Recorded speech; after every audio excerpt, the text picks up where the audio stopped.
monde, rien que pour la gloire de ton nom. Toi qui fais tout. Père éternel, Dieu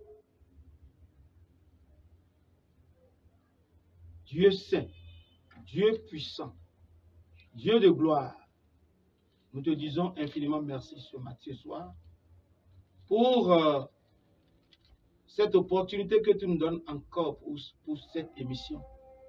Oui, nous avons pris l'option de faire des débats autour des thèmes qui confondent, des thèmes qui embrouillent, des thèmes qui ne sont pas bien éclairés au sein de la communauté, au sein du corps du Christ. Et chaque fois, nous faisons l'effort de vous trouver des éminentes personnalités du royaume des cieux sur la terre. Ceux-là qui ont donné leur vie. Ceux-là qui ont dit oui au Seigneur. Oui, parce qu'ils ont su que sans l'œuvre du Seigneur, ils ne sont rien sur la terre. Ceux-là qui confondent le monde des ténèbres.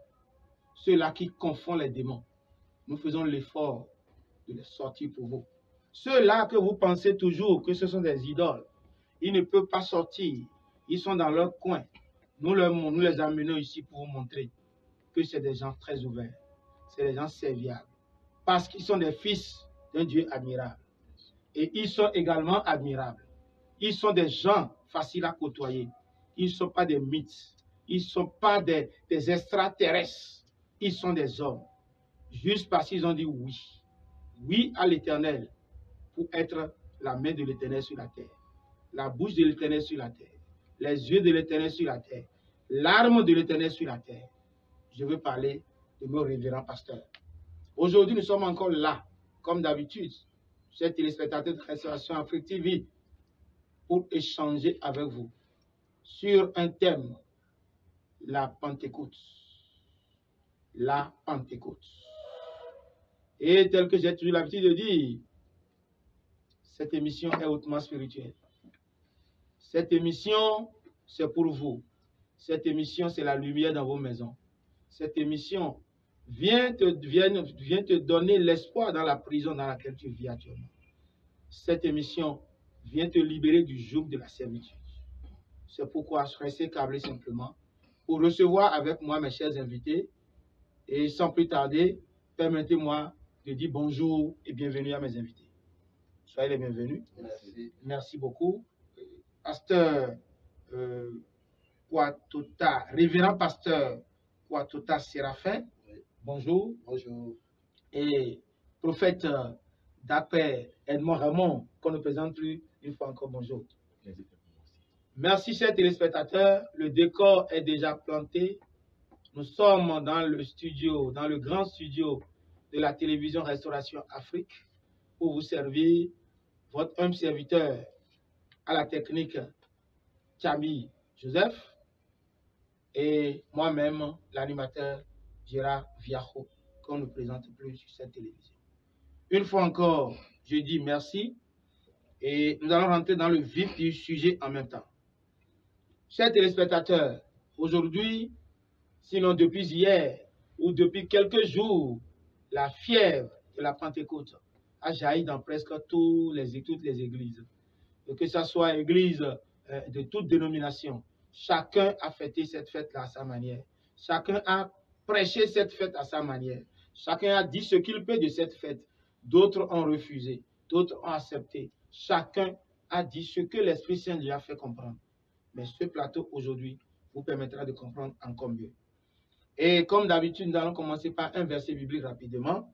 Et je suis dans Jean 14, verset 26, qui dit ceci.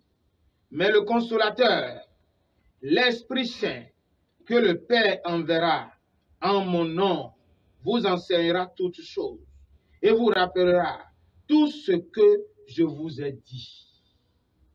Le Seigneur a parlé. Le Seigneur te parle. Le Seigneur nous a parlé. Aujourd'hui, nous sommes là sur le thème la Pentecôte. Et j'aimerais demander d'abord humblement à nos invités de se représenter parce que nous avons quand même besoin de connaître réellement davantage nos invités, même si on a déjà dit les noms. je vais demander au révérend pasteur Kwatouta, présentez-vous un peu plus à nos téléspectateurs. Je réponds au nom de Séraphin Kwatouta. Je suis le pasteur principal du centre de prière Bethel. Je suis aussi celui-là qui a initié la vision. Pour ne pas dire le fondateur. Le fondateur, c'est Dieu. Le fondateur, c'est Dieu. Nous sommes les mais Dieu a toujours choisi des gens. Oui, il a dit dans sa parole, je t'ai appelé par ton nom. Depuis que tu étais dans le ventre, je te connaissais déjà. Et il vous a appelé. Vous avez dit, oui, Seigneur, me voici. C'est ça qui vous rend aujourd'hui fondateur de ce ministère. Vraiment, nous vous félicitons et nous vous remercions également pour ce grand déplacement que vous venez de faire à notre studio. Merci. L'homme, on ne le présente plus, malgré la grande fatigue. Je ne savais pas que... Bon, ça ne m'étonne pas parce que l'Esprit de Dieu donne tous les talents qu'il veut. Hein. Et je constate que malgré la fatigue d'hier, avec l'énergie déployée, avec tout ce qui s'est passé, vous êtes encore présent depuis le matin. La grâce de Dieu. Et jusqu'à maintenant, vous êtes encore là. Merci encore. Je vais vous présenter encore aux téléspectateurs. Bien que le Seigneur nous bénisse, je réponds au nom de Edmond Raymond Jacquet, leader des églises de la Réconciliation et de la Restauration. Que le Seigneur vous bénisse. Merci. Amen. Vous connaissez mieux nos invités sur ce plateau. Donc, c'est, comme le dit dans l'autre jargon, c'est les sachants que nous avons invités. On a invité les sachants sur ce studio-là. Chers téléspectateurs, restez câblés. La vérité, c'est tout à l'heure. Merci beaucoup. Papa, révérend, pasteur Kwatouta Séraphin. Je prononce bien? Oui. Voilà. Oui. J'aimerais vous demander, avant de poser la question sur la Pentecôte, l'Esprit Saint, c'est quoi? Parce que c'est un thème qui crée polémique. Les gens disent Esprit Saint. Comment on va dire Esprit de Dieu? Les gens, c'est-à-dire, beaucoup raisonnent par rapport à ça. Selon vous, c'est quoi l'Esprit Saint? C'est quoi l'Esprit de Dieu? Est-ce que je dis la même chose? Ou bien c'est quoi le Saint-Esprit? Parce que l'Esprit Saint et le Saint-Esprit, l'Esprit de Dieu, selon vous, c'est quoi? Non, c'est un concept qui crée vraiment de polémiques et quelquefois de malcompréhension. Et quand vous étudiez attentivement la parole de Dieu, vous allez voir que c'est le même mot et on le tourne comme on veut. On le manie comme on veut. Est-ce que ce n'est pas un jeu? Est-ce que ce n'est pas la malice du diable? Ou bien c'est seulement à volonté que les gens le font? Non, ce n'est pas à volonté que les gens le font. Ok, d'accord. Quand vous lisez la parole de Dieu, vous allez voir quand même le même jeu de mots. Ok. Le même jeu de mots. Je prends par exemple, la Bible dit, c'est quand vous avez l'Esprit de Dieu que vous pouvez dire Abba Père. Mais là, on ne parle pas encore là du Saint-Esprit. Vous comprenez? Oui. On dit, et ailleurs, Paul dit, si vous n'avez pas l'Esprit de Dieu, vous n'êtes pas enfant de Dieu. Donc là, on ne parle pas encore aussi du Saint-Esprit, on ne parle pas encore du Saint-Esprit là. Mais quand vous évoluez, pour la première fois qu'on va parler, on va entendre parler du Saint-Esprit, je crois que c'est à la Pentecôte. Sinon, Jésus lui-même, dans l'Évangile selon Jean, va parler que je vous enverrai le Consolateur. Quand il sera venu, il vous enseignera.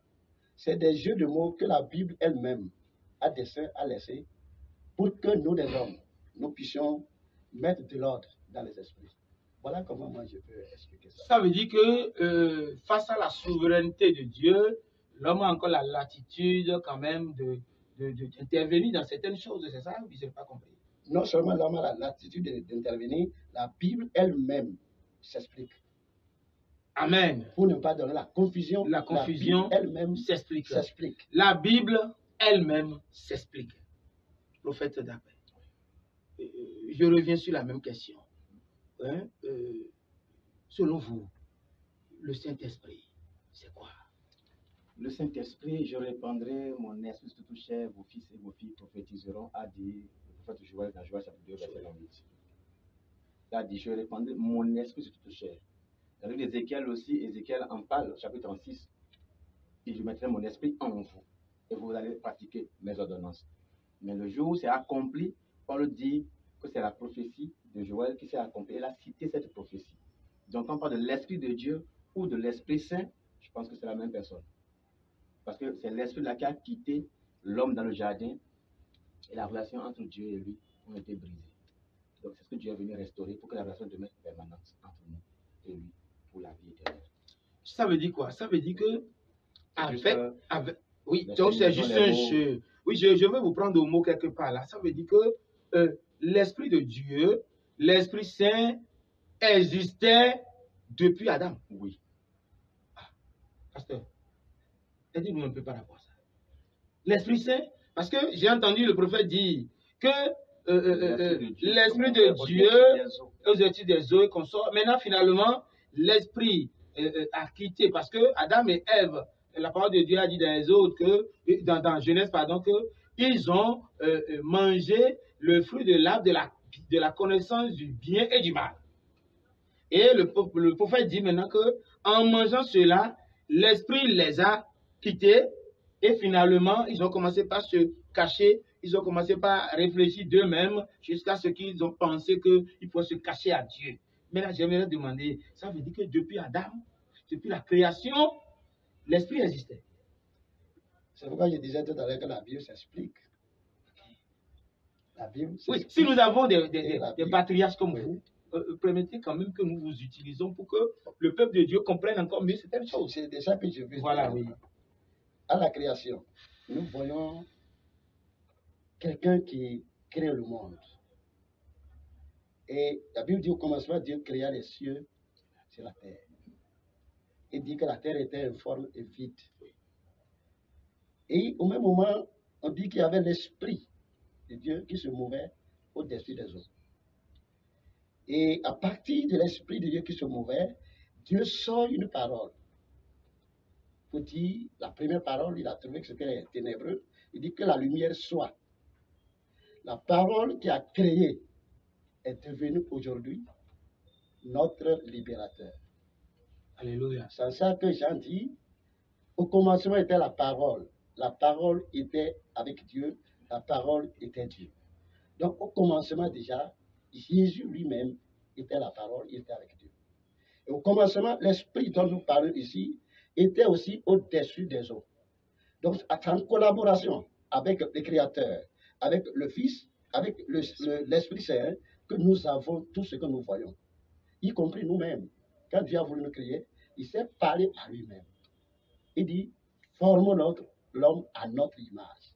Donc quand vous voyez déjà le temps conjugué de ce verbe-là, vous comprendrez que c'est comme il y avait plusieurs personnes. Plusieurs personnes. Mais les plusieurs personnes, là, c'est toujours la même personne de Dieu, mais qui est trinitaire. Donc l'esprit était au commencement. Et depuis ce moment, quand l'homme a péché dans le jardin d'Éden, et que l'esprit l'a quitté, quand on dit la gloire de Dieu l'a quitté. Il était quoi? Il était accueilli de la gloire de Dieu. La gloire de Dieu, là, c'était en quelque sorte l'esprit de Dieu qui le couvrait de toutes choses. Et il n'y avait pas quelque chose qui pouvait le toucher. Quand il a mangé le fruit de l'arbre de la connaissance du bien et du mal, c'est ça qu'il a quitté. Vous comprenez pourquoi l'apôtre Paul dit, n'attristez pas le Saint-Esprit. Il parle en connaissance de cause. Si vous l'attristez, la même chose qui s'est produite dans le jardin d'Éden risque de se produire avec vous. En ce moment, ça devient individuel. Voilà ce que je peux dire par rapport Merci, pasteur.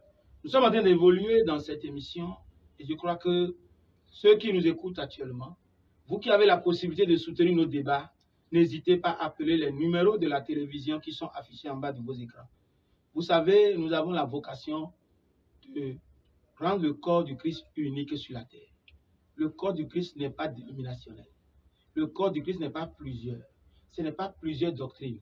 Jésus-Christ est une seule doctrine. Et nous devons travailler jusqu'au moment où la vérité jaillira.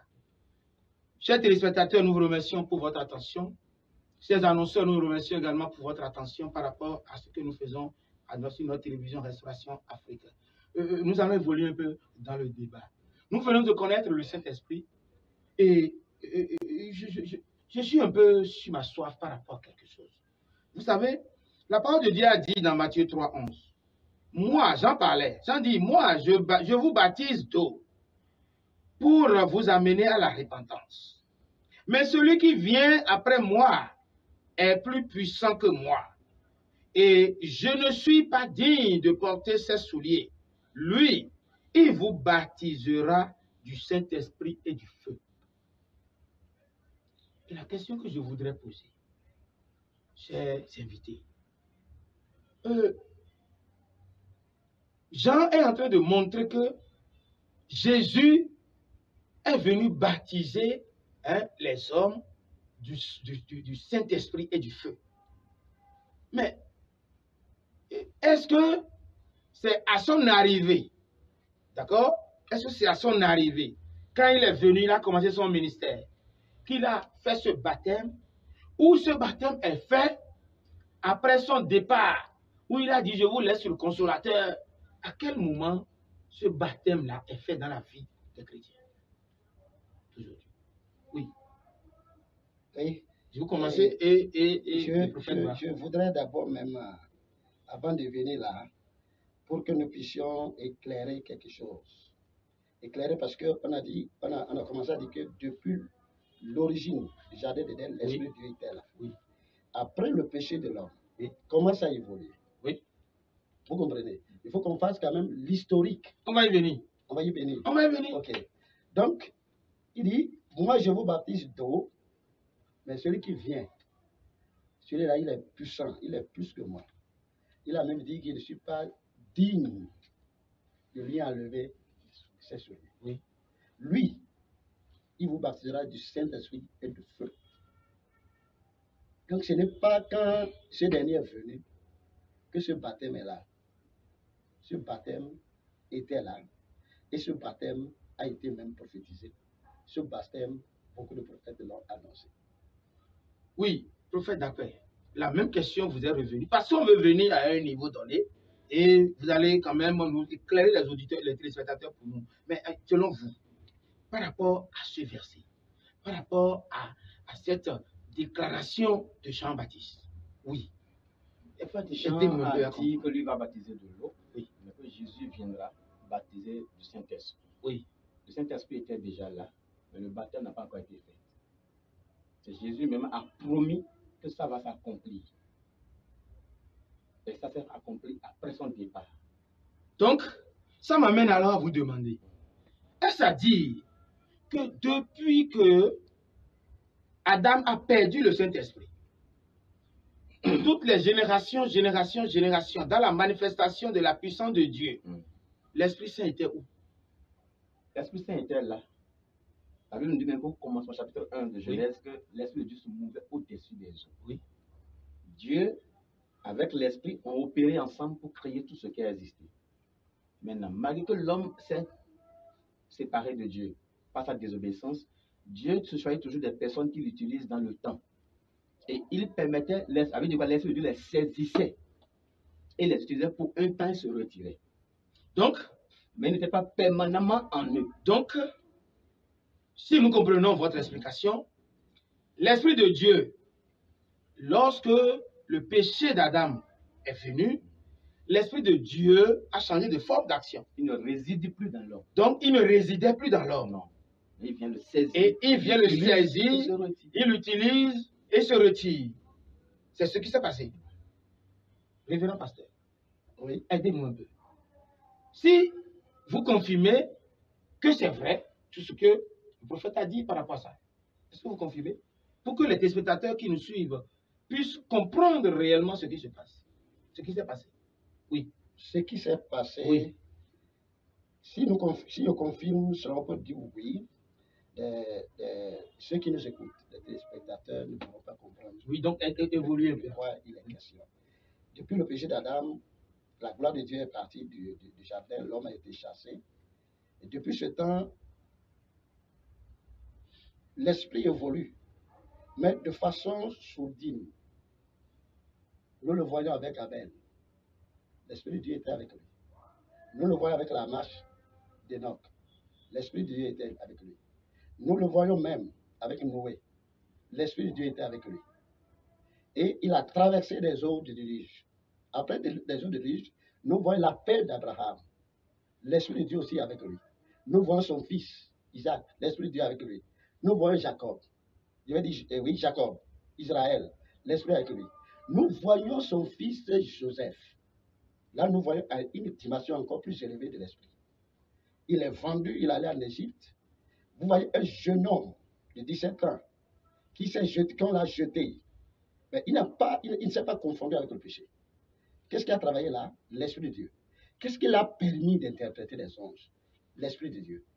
Donc, quand nous voyons l'évolution de ces choses, nous allons dire que l'Esprit de Dieu était là, mais ce n'était pas à plusieurs personnes à la fois.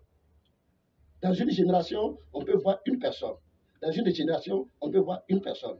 Et l'Esprit de Dieu a évolué comme ça, jusqu'à la multiplicité des prophètes que nous avons dans la parole de Dieu. On a des prophètes mineurs, on a les prophètes majeurs. On voit l'Esprit de Dieu qui était sur eux. Quand vous prenez même, vous allez en profondeur. Regardez par exemple les rois. On prend quelqu'un, on l'amène, on met l'huile sur lui. Une fois que l'huile est sur lui, il devient une autre personne. Donc l'Esprit de Dieu travaillait avec les personnes. Mais comme il a dit, ce n'était pas de façon permanente, demeurer avec la personne, vivre avec la personne comme nous le voyons aujourd'hui, mais c'était là de façon, quand nous voyons l'évolution de la chose, jusqu'à la promesse de Joël, dont le prophète vient de citer tout à l'heure. Là, il annonce qu'un temps viendra où vraiment l'Esprit sera sur toute chair. Ce ne sera plus sur quelques personnes, non. Ce sera maintenant sur toute chair. Et là où nous sommes quatre ici. L'Esprit de Dieu est dans chaque personne ici présente. Et ceux qui nous écoutent aussi, qui sont des chrétiens, remplis du Saint-Esprit, le Saint-Esprit est aussi. Et je peux compléter. Amen. Aussi. Oui, je voudrais que vous complétez. Oui, en disant que même avec le temps, avant que Jésus ne naisse, l'ange de Dieu a visité Marie et lui a dit, tu vas enfanter un fils. Il dit, mais comment cela serait possible? Il dit, l'Esprit de Dieu te couvrira. Il va venir, il va te couvrir. Donc l'Esprit de Dieu opérait de façon, comme il a dit, révérend. Amen. Donc je crois que c'est ce verset que je voulais partager avec vous, parce que ça c'est Luc 1,35. Et l'ange de Dieu, l'ange lui répondit, le Saint-Esprit viendra sur toi. Et la puissance du Très-Haut te couvrira de son ombre. C'est pourquoi le saint enfant qui naîtra de toi sera appelé Fils de Dieu. Donc, vous comprenez avec nous que tout ce que nous sommes en train de dire, c'est que le Saint-Esprit a toujours existé, le Saint-Esprit a toujours opéré, mais actuellement dans une dimension où c'est sur tout le monde, c'est avec tout le monde, cette dimension, c'est devenu une nouvelle dimension. Nous allons toujours évoluer, et permettez-moi de vous demander une chose. Le mot Pentecôte,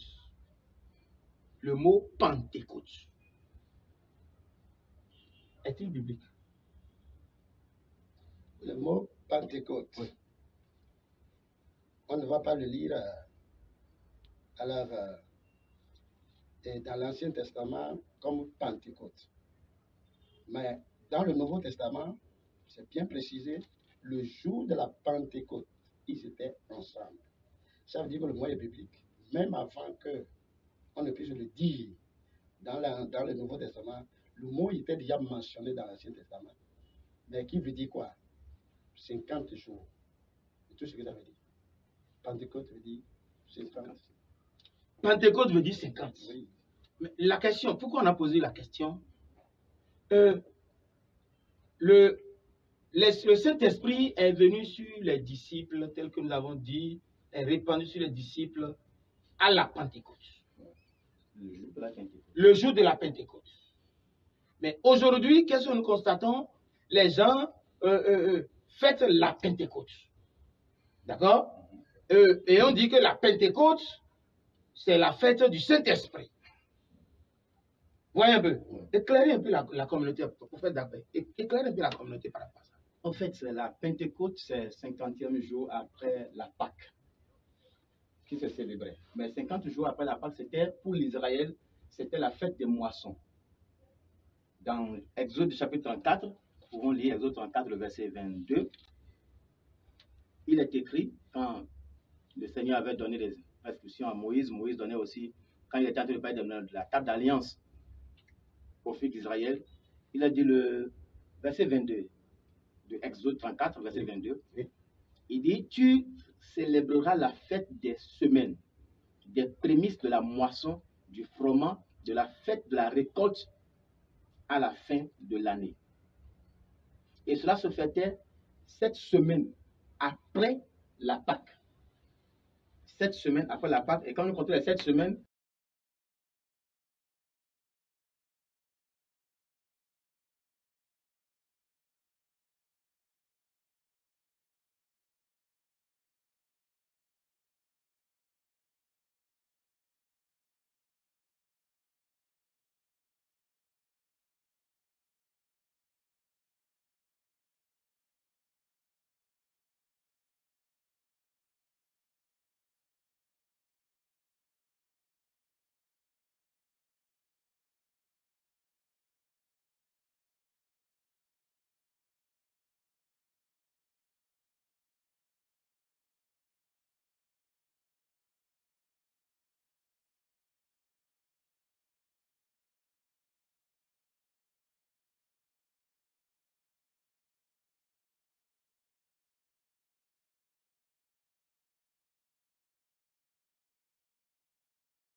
résurrection de Jésus. oui.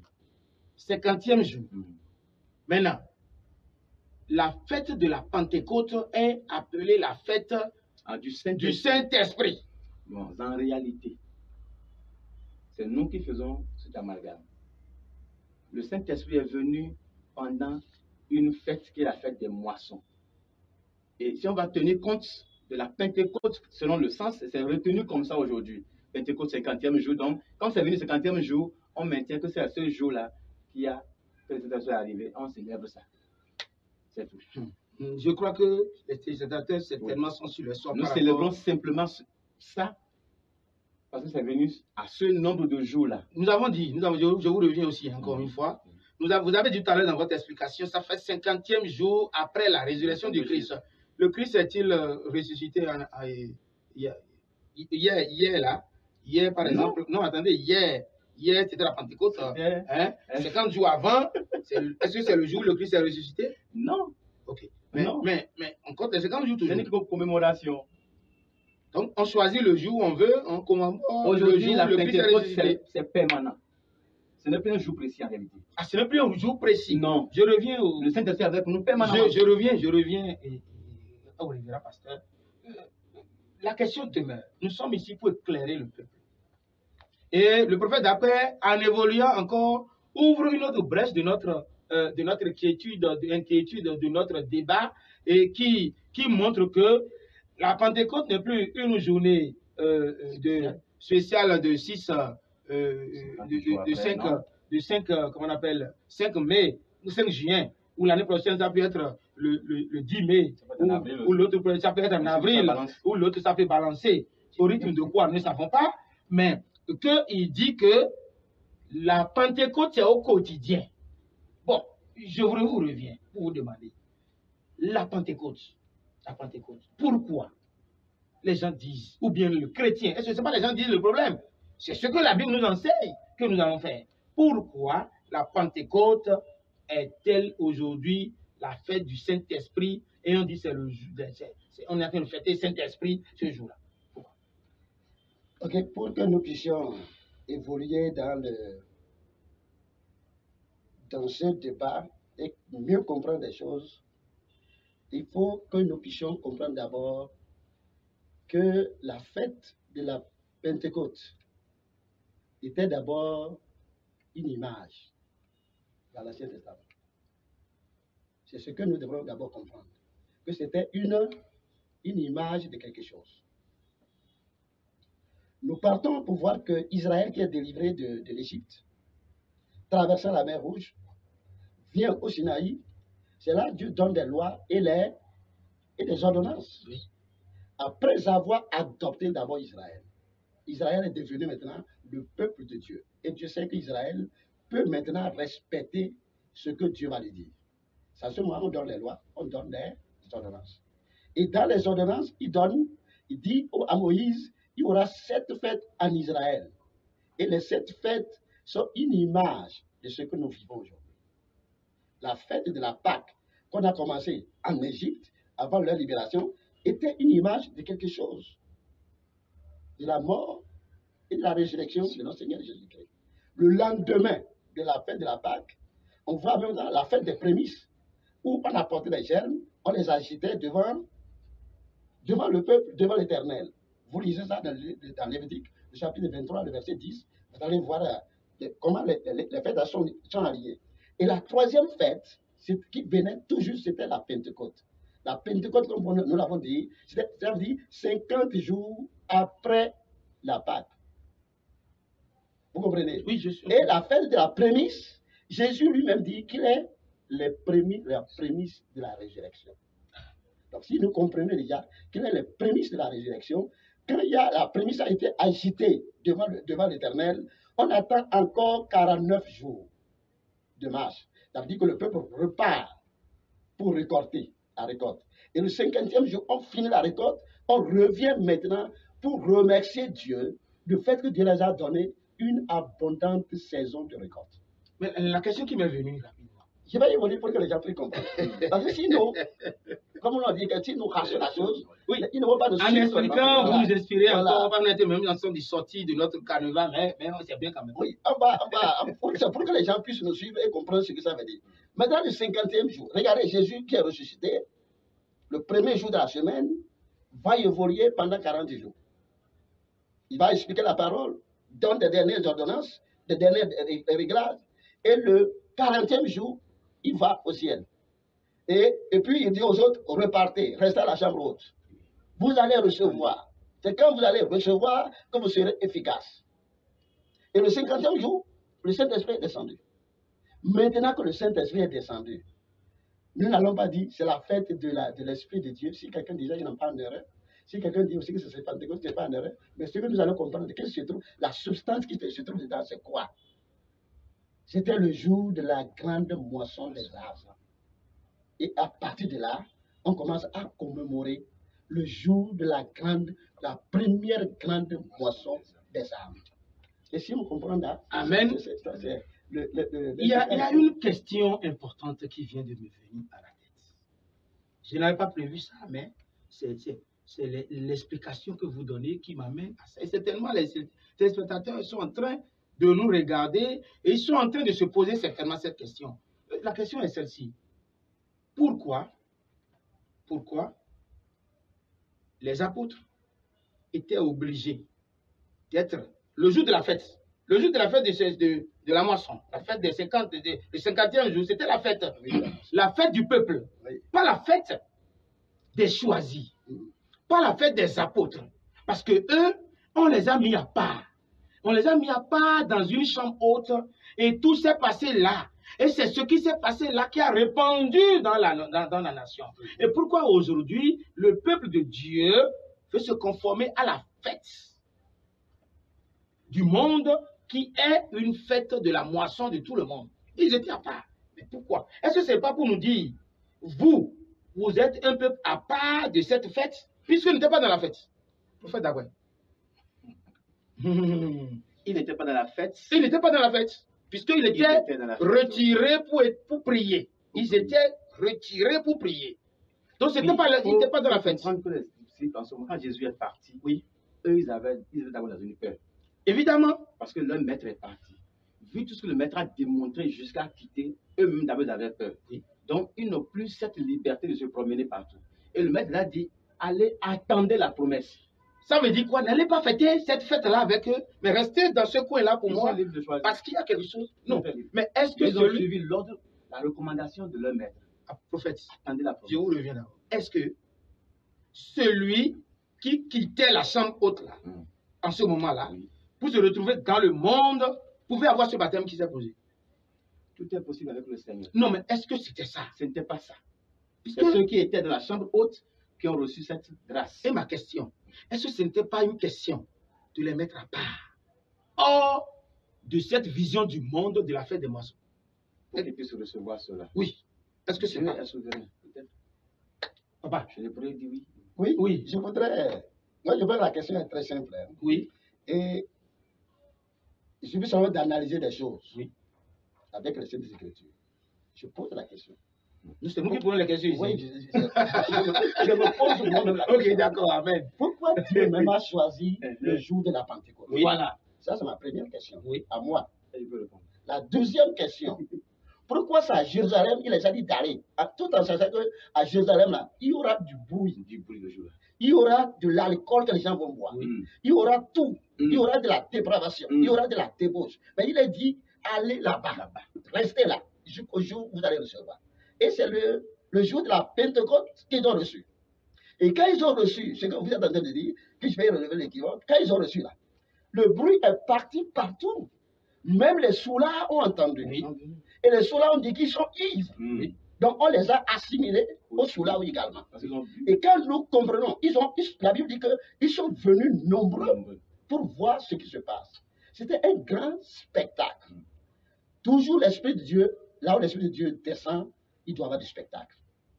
Il doit avoir nécessairement du spectacle. Si tout à l'heure, nous prions, un boiteau s'élève, il y aura du spectacle. Au nom de Toute Jésus. la ville va venir. Jusqu'à demain. Dieu a choisi cet endroit et ces moments-là pour reprendre sa parole pour qu'elle aille partout dans le monde entier. Maintenant, pourquoi c'est le jour de la fête? Pourquoi il ne pouvait pas aller se mettre ailleurs? Et pourquoi aujourd'hui nous fêtons avec le monde? Mais attention, nous ne fêtons pas avec le monde. Chacun reste dans sa chambre haute. Je reste dans mon église. Vous restez dans votre église. L'autre reste dans sa église. C'est la chambre haute. Par exemple, hier, les gens sont restés dans l'église jusqu'à 15 heures, de soir à 17 heures.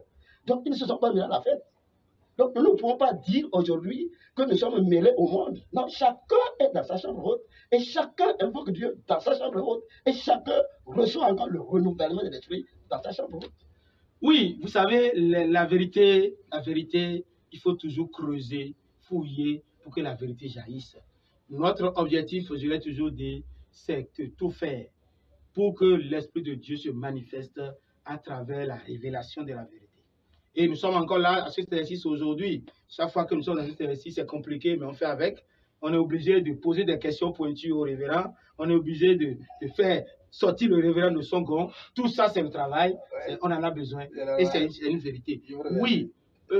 L'autre question que nous voulons poser encore, si nous estimons que nous sommes en train d'évoluer dans le débat. La Pâque. 49e jour, 50e jour, la Pentecôte. Et pourquoi la Pâque, le jour de la Pâque, ça bouge à chaque fois? Pourquoi? Selon vous? On veut comprendre un peu. La Pâque, oui. La Pentecôte. Oui, je dis, hein, nous prenons ces deux fêtes qui sont des fêtes et l'un était dépendant de l'autre. Je dis, ce n'est pas le jour où on a fêté la Pâque l'année dernière, que ce n'est pas ce jour où on fête la Pâque aujourd'hui. Mais pourquoi cette différence selon vous? Non, ça c'est simple, ce n'est pas rapport au calendrier que nous suivons. Le calendrier romain que nous suivons chez nous ici. Mais les Juifs eux-mêmes ne suivent pas ce calendrier-là avec nous. Okay. Et ils ont dans leur calendrier. Les Arabes ont leur calendrier. Donc ce n'est pas rapport au calendrier que nous suivons, que les dates se chevauchent comme ça chez nous ici. Oui, vous validez? Vous êtes d'accord? Oui, c'est la même chose. Okay. Nous sommes dans un calendrier grégorien. Grégorien, oui. Et que nous suivons, et nous voulons suivre les dates des fêtes juives, on est obligé d'avoir ces changements de date. Maintenant, nous évoluons toujours, hein, parce que nous sommes en train de rattacher la fête de Pentecôte à la fête de Pâques. Amen. Et ça m'amène à vous demander encore une fois, révérend pasteur, Jésus est la vraie Pâque, tel que nous l'avons dit. Jésus a été immolé déjà. Jésus a dit tout est accompli pour cela. Tout est accompli. Il a dit ça. Mais pourquoi aujourd'hui, la Pâque, normalement, et je vole un peu l'information du prophète Dakwe tout à l'heure, qui estime que la Pentecôte est pour tous les jours. Et la Pâque également devient pour tous les jours. La Pâque est au quotidien, la Pâque aujourd'hui. Mais pourquoi choisir un jour spécial pour dire c'est le jour de la Pâque, alors que ma Pâque c'est pour tous les jours? Si ma Pâque c'est pour tous les jours, aujourd'hui c'est ma Pâque. Ça veut dire que dans 50 jours, 50e jour, j'aurai une Pentecôte, une nouvelle Pentecôte. Demain c'est ma Pâque. Dans 50 jours, j'aurai une nouvelle Pentecôte. Le jour qui vient, c'est... Donc finalement, pourquoi choisir un jour spécial pour créer tout ce qui est créé autour? Si vous acceptez que aujourd'hui, la Pâque, c'est tous les jours. Oui, j'accepte que la Pâque, c'est tous les jours. Mais pourquoi choisir un jour spécial? Et plus loin même.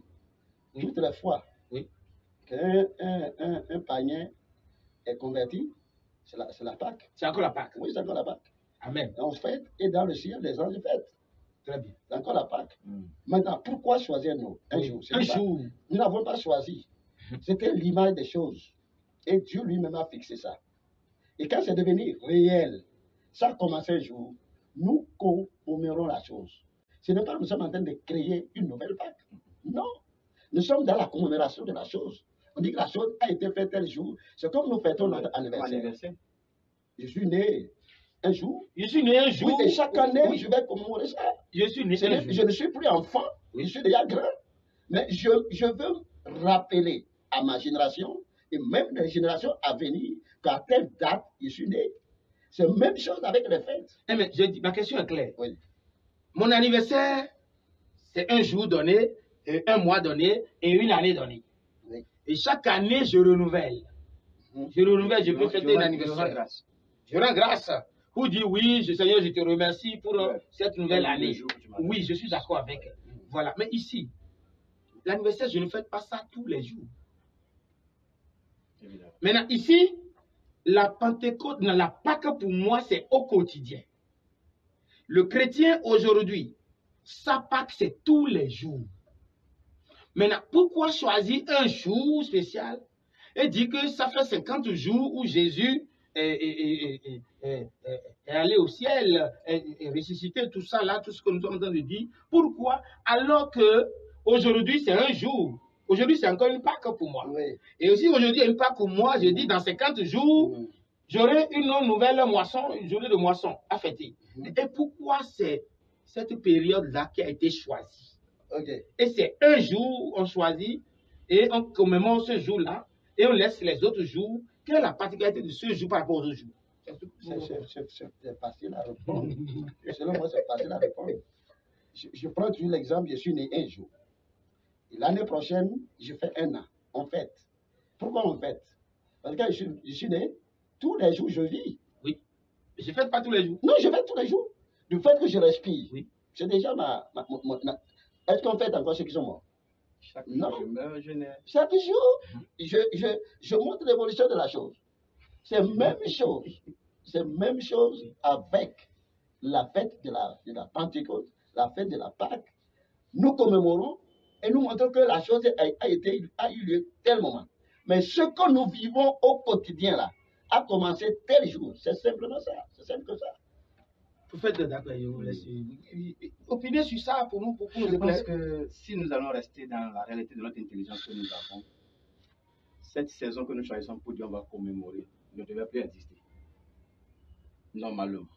Si nous consommons que Christ est notre Pâque. À partir de cet instant, nous n'avons plus la célébration d'un an, mais nous célébrons chaque jour notre Pâque. Toutes les fois que nous nous réveillons, nous avons la grâce de voir la vie.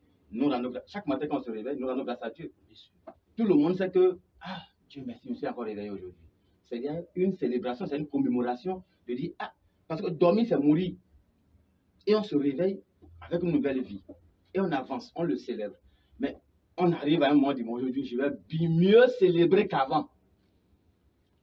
Je vais mieux célébrer la journée d'hier plus qu'aujourd'hui. Parce que Dieu a fait beaucoup de choses dans ma vie pendant tout ce temps. Je vais lui rendre grâce pour vraiment tout ce temps que j'ai passé jusqu'à aujourd'hui. Je le bénis. Et rappeler que ça a commencé quelque part. C'est tout. Sinon, en réalité, nous vivons la Pentecôte chaque jour. Nous vivons la Pâque chaque jour. C'est l'ignorance qui fait que des fois même on voit de tels lieux où c'est un an qu'on fait la Sainte Seine. Ce qui est grave. C'est quand il y a cette fête-là, un an qu'on fait la Sainte Seine. C'est un problème. C'est un problème d'ignorance. La Pentecôte, ce n'est pas quand cette saison arrive qu'on va prêcher ça à Saint-Esprit. Non. Chaque jour, nous parlons du Saint-Esprit qui est à l'œuvre, qui agit. Nous dormons maintenant avec le Saint-Esprit et nous nous réveillons avec le Saint-Esprit. Donc, ça, c'est juste un système qu'on a suivi selon la fête qui se faisait avant, qu'on a toujours gardé pour continuer comme ça. Donc, on est libre de faire ça comme ça ou de ne pas le faire. Ça ne gêne en rien. Mais si nous sommes conscients que chaque jour, dans nos assemblées, dans nos prières, le Saint-Esprit est là, la vie continue. Une question, merci beaucoup, prophète d'après. Papa, révérend pasteur, quand est-ce que le chrétien peut être baptisé du Saint-Esprit? Le chrétien? Oui. C'est une... La question est posée exactement comme ça. Voilà. Quand est-ce que un chrétien peut être baptisé du Saint-Esprit? C'est une question Bon. théologique. D'accord? Le chrétien? Voilà. Oui. Il dit théologique Oui. et polémique. Polémique. Bon. Et la question qui est polémique, il faut aller dans le juste milieu. Bon, nous, les téléspectateurs vous regardent, regardez dans le micro, je regarde, dans la caméra, dans la caméra, et parlez droit aux téléspectateurs. Donc, je disais que la question est théologique et la question également polémique. En ce sens que nous allons d'abord savoir qui est chrétien. C'est la première question. Ce n'est pas celui qui va à l'église. Non. Il faut vraiment qu'on soit clair là-dessus. D'accord? Oui, aidez-nous. Si on a défini ce que c'est que... Oui, définissez. Ce que c'est qu'un chrétien. Nous avons quelques moments. Voilà. Un chrétien, c'est quelqu'un qui est né de nouveau, qui a reçu Christ comme sauveur personnel, qui s'est repenti et qui vit conformément à la parole de Dieu. Ça, c'est ça le chrétien. Et si on parle de chrétien, c'est celui-là qui a, quand on dit recevoir Christ, ça veut dire qu'il y a eu l'esprit qui a été ressuscité. Quel esprit? L'esprit de Dieu. Ok. Quand l'homme est péché, l'esprit est parti. Oui. Donc l'esprit est revenu en lui. Oui. On dit le Zoé est revenu en lui. Amen. Et comme le Zoé est revenu, automatiquement la Bible dit, c'est à ce moment qu'il commence à prendre conscience que Dieu est en lui, il peut dire Abba, Père. Déjà un chrétien qui est né de nouveau a l'esprit de Dieu en lui. Maintenant, on parle du baptême. Oui, il a l'esprit de Dieu en lui. Oui. Sinon, il ne peut pas dire Abba, Père. Amen. Oui. Maintenant, quand est-ce que le chrétien est baptisé du Saint-Esprit?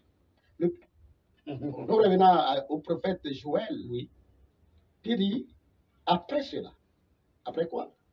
Après la repentance, après que je les ai visités, je reprendrai maintenant mon esprit sur toute chair. Il a dit quoi? Sur. Il n'a pas dit dans. Ok? Ça, c'est des jeux de mots. C'est pourquoi je dis que c'est polémique. Moi, je crois au baptême du Saint-Esprit. Je crois aussi à l'esprit d'adoption qui est donné à l'homme le jour de sa naissance. On l'appelle esprit d'adoption. Donc, qui te permet d'être un fils de Dieu. Mais le baptême du Saint-Esprit, c'est spécifique. Vous recevez la visitation. Quand? Dans la vie d'un chrétien. Quand? Je dirais que, je prends mon exemple, je ne peux pas prendre l'exemple. Oui, allez-y seulement. Aidez-nous. Je suis converti. Oui. 3 mois après. Nous étions, je suis converti en Côte d'Ivoire, dans une église de relais. Donc 3 jours après, moi j'étais à la maison. Quand j'ai commencé, je me suis lavé, je suis allé dans ma chambre, j'ai fini de m'habiller, je dis je vais remercier Dieu. Quand j'ai commencé à prier là, je ne commence pas par la langue. À partir de ce moment-là, ma vie a complètement changé. Je ne suis plus le même. Je ne peux pas expliquer pour dire ça. Ah, c'est comme ça, c'est comme ça. Voilà, ça, je peux expliquer mon expérience à moi. Merci, révérend pasteur.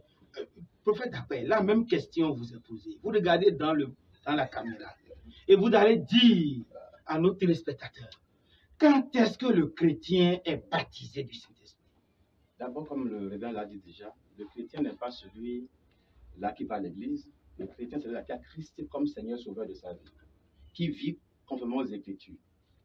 Maintenant, le chrétien est déjà adopté comme enfant de Dieu, parce qu'il a l'Esprit de Dieu qui est déjà venu en lui, qui le conduit d'une manière douce. Parce qu'il y a l'enfance de chaque personne. Quand on est enfant.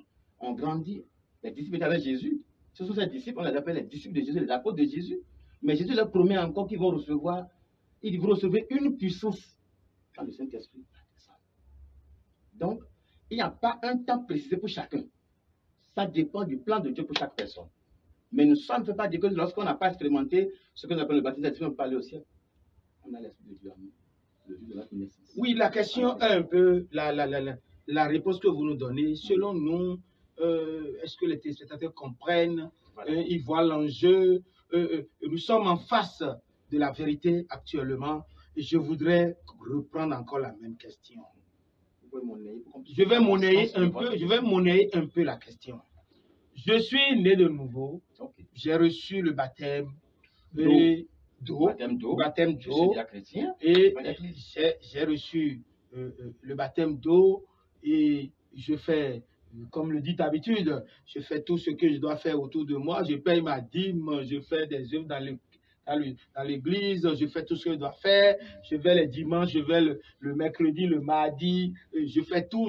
Quand on dit réveil, on dit non, je suis partout. Est-ce que je suis baptisé du Saint-Esprit? Ou la question, je repose encore autrement. Quel est le signe? Quels sont les signes sur un chrétien qui montrent qu'il est baptisé du Saint-Esprit? Okay. Oui, je vous donne la main. Je savais que c'est ça que vous demandez. Mais quand ce n'est pas précis, je ne me précipite pas. Oui, évoluons. Il faut que ça soit précis, voilà, et qu'on réponde également de façon précise. Oui, je suis d'accord. Ok? Oui. Regardez, celui qui a été adopté comme enfant de Dieu, Oui. et que tu es au courant qu'il y a encore quelque chose de meilleur à ce que tu as reçu. Il faut d'abord avoir la soif d'avoir la chose. Ça, c'est la première étape. Je vais dire la deuxième étape. C'est que tu as reçu Christ comme sauveur personnel. La deuxième étape, il faut avoir soif. Jésus lui-même, il dit, il y a de l'eau, ça coule. Celui qui a soif, qu'il vienne et qu'il boit en abondance. Il y en a assez. 100 francs, il ne va pas payer. Aucun franc, 0 franc. Donc, il faut avoir soif. Quand vous avez soif, vous demandez que ce que Joël a dit là, et ce que les apôtres ont reçu là, je veux aussi l'expérimenter. Et quand vous demandez, il faut attendre que la chose vienne. Ailleurs, on va vous imposer les mains pour que vous recevez. Moi, il dit, personne ne m'a imposé les mains. C'est dans ma chambre. J'ai reçu et j'ai commencé à parler une autre langue. Le signe pour marquer que vous avez reçu, c'est le parler en langue. Ça veut dire que si quelqu'un ne parle pas en langue, il n'a pas reçu le Saint-Esprit. Il n'a pas reçu le baptême du Saint-Esprit. Nous, on a dit... Non, répondons à notre question. Je ne veux pas dire... Si quelqu'un n'a pas reçu, qui ne parle pas en langue, il n'a pas reçu le baptême du Saint-Esprit. Non, j'ai bien répondu à la question. Il a dit le signe, c'est le parler en langue. Donc, si vous ne parlez pas en langue, vous n'avez pas reçu le baptême du Saint-Esprit. Vous avez reçu le Saint-Esprit, comment on va connaître que vous avez reçu? C'est quand on va vous entendre parler en langue qu'on saura que vraiment vous avez reçu le baptême du Saint-Esprit. Prophète d'après. Bon, pour moi, je ne suis pas de cet avis, forcément. Parce que j'ai fait une expérience avec le Saint-Esprit, parce que quand on étudie le but du baptême dans le Saint-Esprit, il y a plusieurs raisons pour lesquelles le Saint-Esprit vient. Un, pour témoigner pour la cause de l'Évangile. Il vient pour vous enseigner. On a lu ça, vous avez lu ça dans Jean 14. Oui. Il va me glorifier. Oui. Il va vous conduire dans la justice, dans la vérité. Donc, il y a plusieurs comme nous, au début de notre foi, c'est vrai, on ne parlait pas en langue, mais on avait beaucoup de signes, même des signes, des prodiges, des miracles s'opéraient sans le parler en langue. Et après qu'on a reçu le parler en langue. Et on a aussi beaucoup d'hommes de Dieu aujourd'hui qui exercent avec la puissance de Dieu, mais qui ne parlent pas en langue. La question que je voudrais aussi vous poser. Donc, nous pouvons recevoir le baptême dans le Saint-Esprit sans parler en langue aussi. Amen. La question que je voudrais vous poser. Vous allez venir là-bas. Ésaïe 11 a donné le don du Saint-Esprit, les différentes manifestations. Il dit esprit de sagesse, esprit de force, esprit de connaissance, esprit de crainte de Dieu, esprit de conseil. C'était 7. Et Nous voyons des enfants qui parlent correctement en langue dans les églises, mais qui sont vraiment tarés à l'école. Qu'est-ce qui se passe? Je vais revenir d'abord. Oui. Vous voulez revenir? Oui, vous savez, oui. Nous sommes là réellement pour révéler certaines choses. On a dit, oui, vous êtes d'accord pour le parler en langue quand on reçoit le baptême, et il n'est pas d'accord pour le parler en langue quand on reçoit le baptême. C'est-à-dire qu'on n'a pas besoin de parler en langue avant de dire qu'on a été baptisé du Saint-Esprit. Et là, on garde ça comme ça.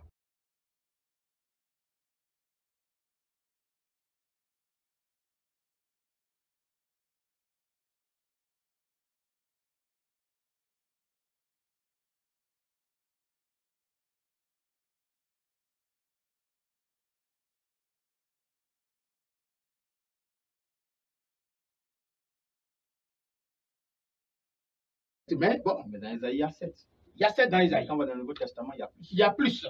Maintenant, je dis, hein, l'esprit de connaissance est dans ça. L'esprit de sagesse est dedans. L'esprit, tous les esprits que nous avons cités tout à l'heure, toutes les forces que ça nous donne. Mais on constate que les gens parlent correctement en langue. Quand ils viennent, c'est eux qui parlent plus que tout le monde en langue. Mais ils sont nuls en intelligence. Ils sont nuls en force, ils sont nuls en tout, on ne comprend rien. Qu'est-ce qui se passe? Peut-être que nous confondons aussi l'intelligence. On ne sait pas de quoi nous parlons en parlant d'intelligence. Oui. Aucun enfant n'est taré. Non, ce que nous disons, non, je parle d'abord le mot sur le plan naturel. Voilà. C'est que vous n'avez pas découvert le talent de l'enfant. C'est tout. Si le jour où vous allez découvrir ce talent, vous saurez que cet enfant est hyper intelligent. Et non. Donc, et ce qu'Isaïe dit, oui. Nous parlons du baptême du Saint-Esprit. Ça prend le baptême du Saint-Esprit que vient des dons spirituels. Oui. OK? Mais prier pour que quelqu'un soit guéri.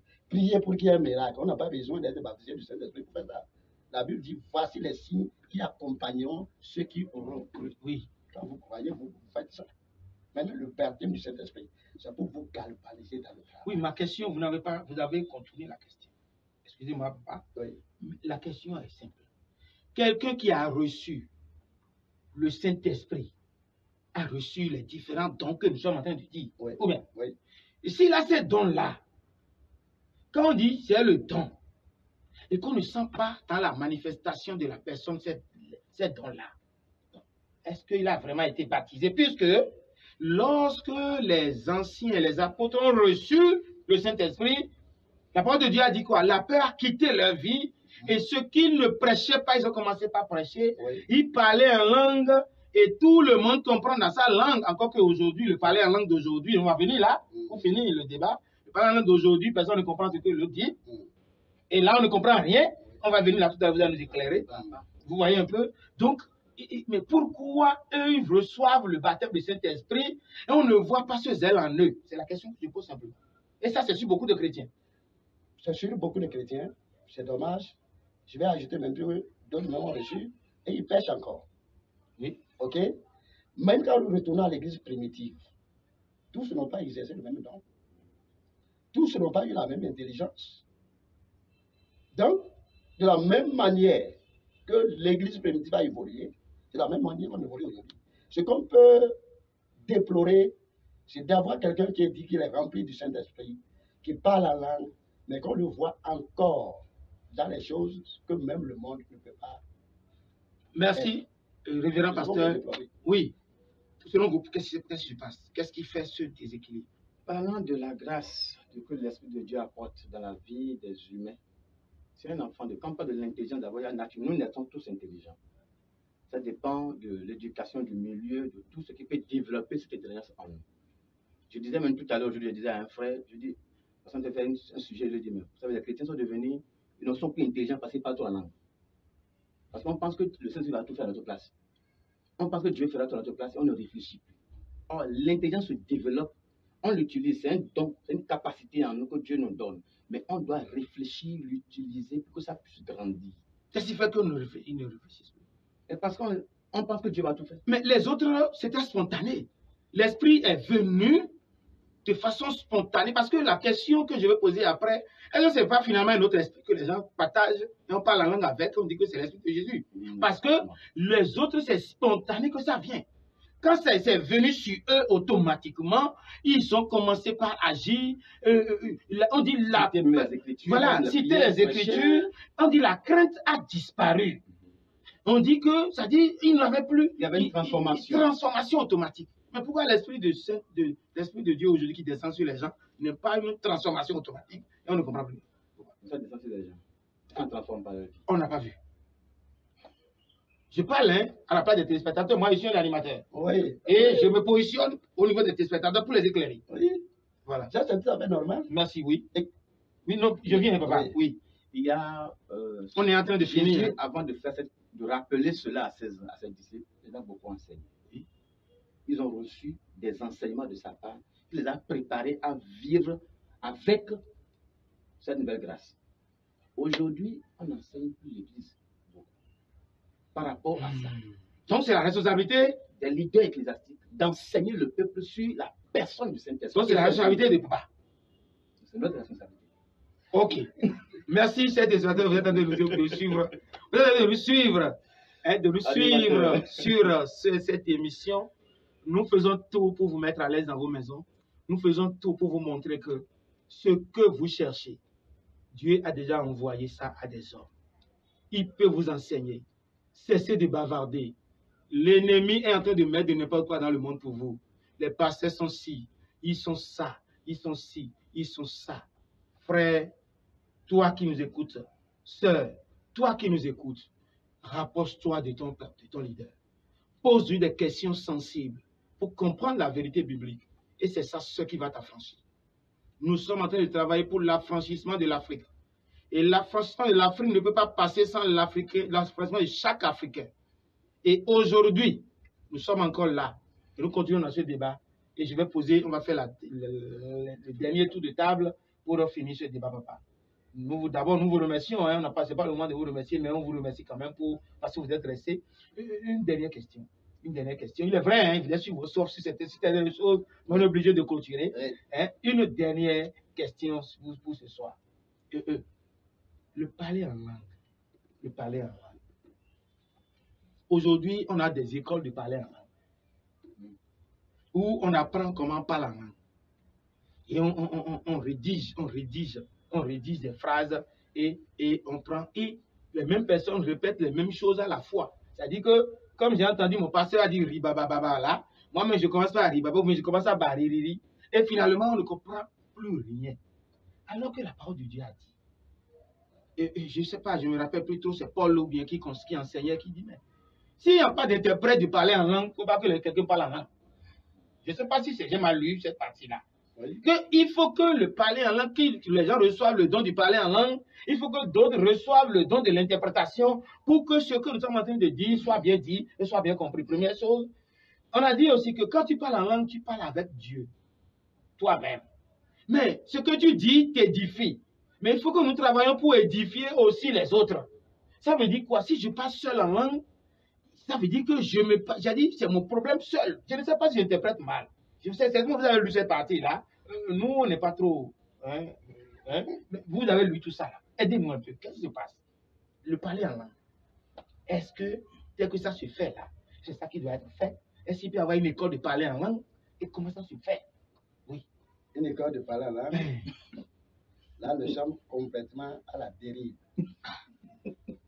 On ne parle plus de l'hérésie, mais on parle d'une déviation totale. Et ça veut dire quoi? Les gens ne veulent plus se consacrer pour que Dieu les utilise, pour qu'ils puissent impacter le peuple. Parce que l'autre, quand il a parlé en langue, c'est à ce moment-là, les gens l'ont accepté. Okay. Parce que quand il vient ici, tout le monde prie, on veut prier. Lui, il veut parler en langue plus que tout le monde. Et c'est lui.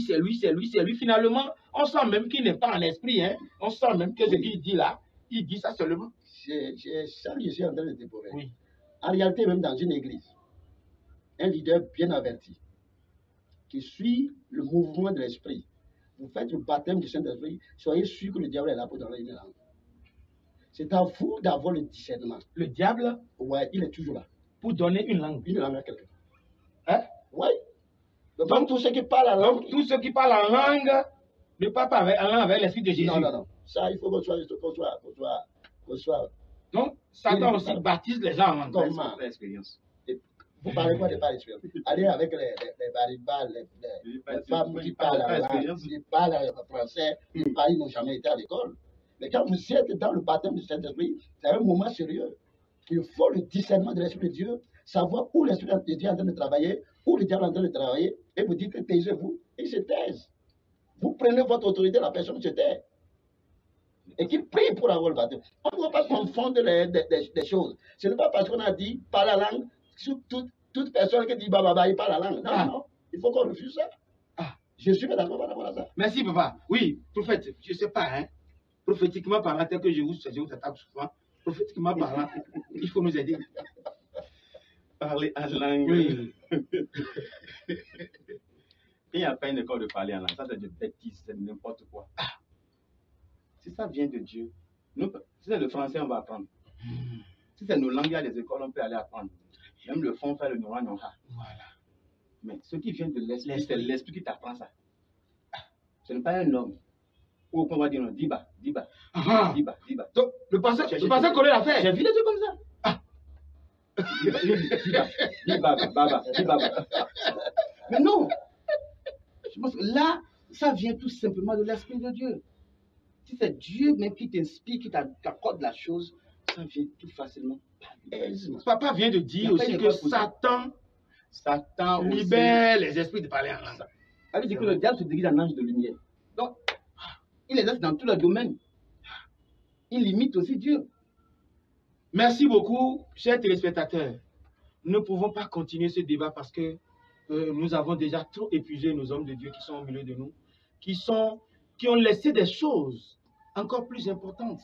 Mais c'est parce qu'ils ont vu que prêcher aujourd'hui par la télévision, dans vos salons, dans vos douches, parce que nous avons la possibilité à RATV que les gens qui ont le smartphone nous suivent partout où ils sont. Tu peux être aux toilettes pour nous regarder. Oui, parce que il suffit seulement d'avoir l'application et tu peux nous suivre. Donc aujourd'hui, prêchez à travers les débats comme ça. Prêchez dans vos salons. Prêchez même dans les couvents. Parce que vous pouvez utiliser RATV dans nos couvents, dans vos couvents.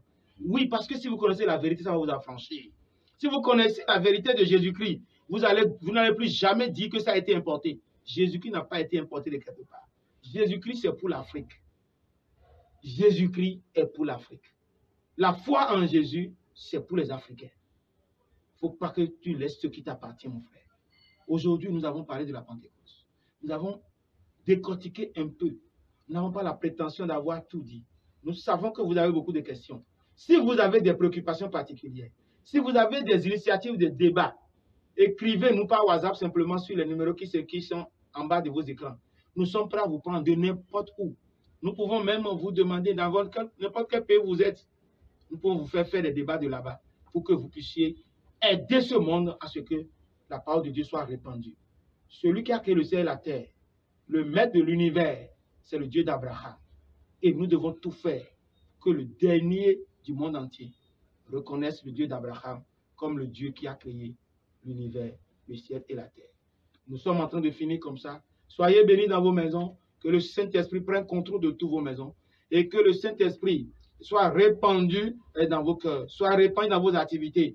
Parce que la parole de Dieu a dit, lorsque le Saint-Esprit est répandu, lorsque l'Esprit est répandu, les déserts se transforment en vergers et les vergers se transforment en forêt pour la gloire de l'Éternel. Bien-aimé dans le Seigneur, là où tu es assis maintenant, nous te disons bonsoir, bye bye et à la prochaine. Ciao, ciao.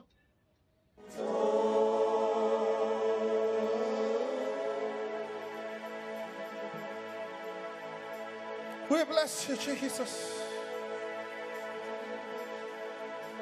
For you are not worthy